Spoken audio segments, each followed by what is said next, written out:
You ask Tiger to solve. This deals with linear equations with one unknown. The final result is x equals 1825 over 23. Let's solve it step by step. Swap sides. Isolate the x. Multiply both sides by 100. Group like terms. Multiply the coefficients.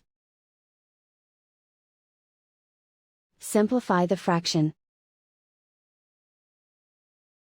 Multiply the fractions. Simplify the arithmetic. And so the final result is x equals 1825 over 23.